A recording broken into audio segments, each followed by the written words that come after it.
Today, our topic is why desire is the root of suffering. Stoic perspective.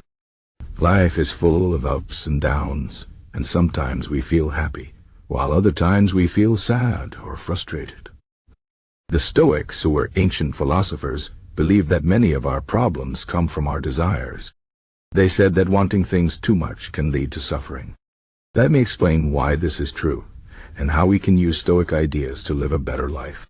First, let's talk about what desire means. Desire is when we want something we don't have. It could be money, success, love, or even small things like a new phone or a nice meal. There's nothing wrong with wanting things, but the Stoics believe that when we attach too much importance to these desires, we create problems for ourselves. For example, imagine you really want a promotion at work. You work hard, but the promotion doesn't happen. If you've tied your happiness to getting that promotion, you'll feel disappointed, maybe even angry or sad. The Stoics would say that your suffering comes from your desire for something outside your control.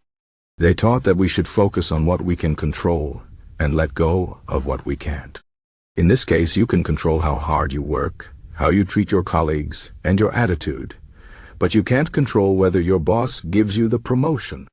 If you focus too much on the promotion, you're setting yourself up for disappointment. This is why the Stoics said that desire is the root of suffering. When we want things too much, we give them power over our emotions. If we don't get what we want, we feel bad. Even if we do get what we want, the happiness doesn't last long. Soon we start wanting something else. This cycle never ends, and it keeps us from finding real peace and contentment. The Stoics believed that the key to a good life is to reduce our desires and focus on what truly matters. They said that we should aim to live virtuously, which means being honest, kind, brave, and wise. These are things we can control, and they don't depend on external circumstances. For example, if you focus on being a good person, you'll feel good about yourself no matter what happens in your job, your relationships, or your bank account. This doesn't mean that we should stop wanting anything at all. The Stoics weren't saying that we should live like monks, giving up all pleasures and comforts. Instead, they suggested that we should be careful about what we desire and why. We should ask ourselves, is this desire helping me grow as a person? Is it making me happier in the long run? Or is it just a temporary distraction? For example, wanting to learn a new skill is a good desire because it helps you grow. But wanting the latest smartphone just because everyone else has it might not be as meaningful. The Stoics also taught us to practice gratitude. When we focus on what we already have, we feel less need to chase after new things. Gratitude helps us appreciate the present moment and reduces our desire for more. For instance, instead of always wanting a bigger house, we can be thankful for the home we have and the people who share it with us. This shift in perspective can bring us a lot of peace. Another important Stoic idea is to accept things as they are.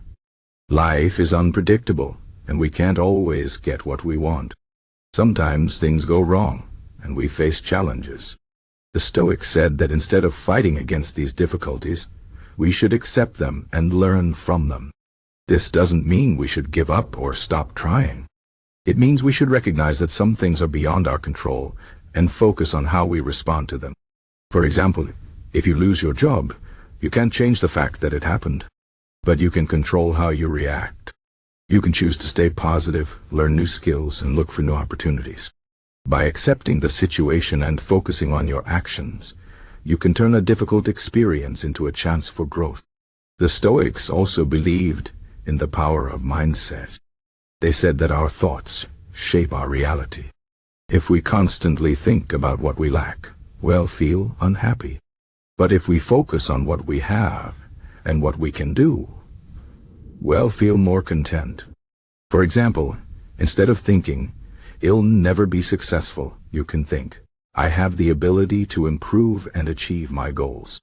This shift in thinking can make a big difference in how you feel and how you approach life. Another Stoic practice is to imagine losing the things we desire. This might sound strange, but it helps us appreciate what we have and prepare for the possibility of loss. For example, If you love your car, imagine what it would be like to lose it. This exercise helps you realize that your happiness doesn't depend on material things. It also makes you more resilient, because you're mentally prepared for change. The Stoics also emphasized the importance of self-discipline. They believed that by controlling our desires, we gain freedom. When we're not constantly chasing after things, we have more time and energy to focus on what truly matters. For example, instead of spending all your money on clothes or gadgets, you can save it for something meaningful, like helping others or pursuing a dream. Self-discipline helps us make better choices and live a more balanced life. Finally, the Stoics taught us to focus on the present moment. Many of our desires are about the future. We want to be richer, more successful, or happier someday. But the Stoics said that the only time we truly have is now. By focusing on the present, we can enjoy life as it is without constantly worrying about what we don't have. For example, instead of dreaming about a perfect vacation, you can appreciate the small joys of everyday life, like a good meal or a conversation with a friend. In conclusion, the Stoic perspective on desire teaches us that wanting too much can lead to suffering.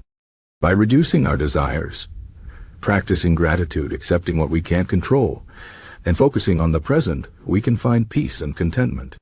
The Stoics didn't say that life would be easy, but they gave us tools to handle challenges and live well. Remember, true happiness comes from within, not from external things. When we focus on being good people and living with purpose, we can break free from the cycle of desire and find lasting peace. So, take a moment to reflect on your desires. Are they helping you grow, or are they causing you stress? By understanding and applying Stoic principles, you can live a more fulfilling and meaningful life.